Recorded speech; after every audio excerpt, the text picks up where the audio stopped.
Tasmania is part of Australia. Thank you. The question is that the motion be agreed to, and I call the honourable member for Bennelong. Thank you, Mr Deputy Speaker. And to the previous member, I share your love for Tasmania and I holiday there at every opportunity. Great place to live and visit. This last week has been a very charitable one in my electorate of Bennelong. It has been across the country. I would like to take this opportunity to speak about two of the great local fundraisers which have just taken place. Firstly, thank God for the salvos. Despite having driven back from Sydney late on Thursday evening, I was up bright and early Friday morning, rattling the can with other volunteers for the Salvation Army's Red Shield appeal at Epping Station. It was a pleasure to support the many volunteers who gave up their time assisting and collecting for the salvos. On Friday, I was joined by Charlie Chen, Narelle Walker from the local firm Outsourced Client Services Group. They did a great job. It was a pleasure to meet them and work with them. It was also a pleasure once again to witness firsthand the generosity of the members of my community. In no time, we'd collected hundreds and thousands of dollars at just one location. Thank you to the people of Bennelong and the residents of Epping for your generous hearts. A typical example of this community spirit that I witnessed was Trent, who was filling the vending machine at the station. He saw that it was quite cold and we were doing a good thing, and he approached us, said he was doing a coffee run, and got us all coffees. What a great young man. And so we then donated money on his behalf rather than paying him for the coffee, and he was very happy with that. The coffee was great and it allowed us to carry on with our good work. This year, the Red Shield appeal raised over $5 million through their collections and door knocks.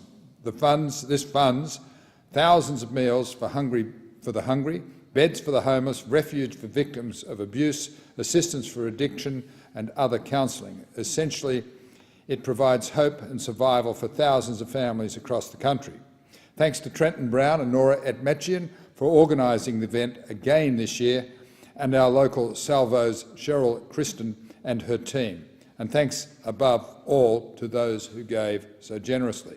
Another worthy cause was observed last week was, of course, Australia's biggest morning tea. I was lucky enough to get 2 bites at the scone, coin a phrase, getting to enjoy the one held here in Parliament and one in our community as well. Locally, I returned again this year to my usual haunt, because the cakes are great, in the hall of the excellent local school, Holy Cross College in Ryde.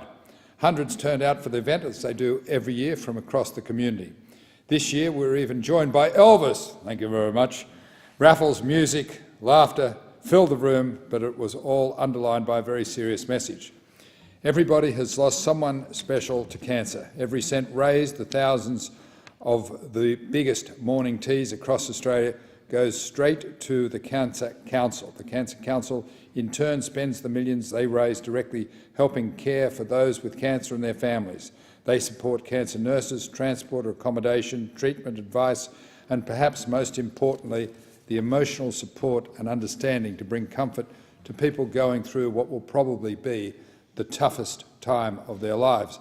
The Cancer Council also uses the money to fund groundbreaking research into new and better ways to prevent, diagnose and treat cancer, with the potential to save thousands of lives.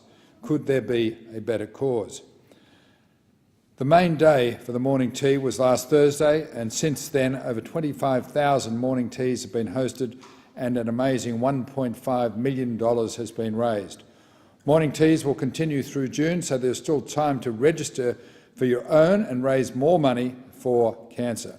Contact the Cancer Council's Australia's Biggest Morning Tea, or find them online at www.biggestmorningtea.com.au for more information. I'd like to thank everybody involved in these two fundraising efforts for such great causes. But also I'd like to recognise all the other dedicated people across our community raising money, providing support and helping out for very good causes.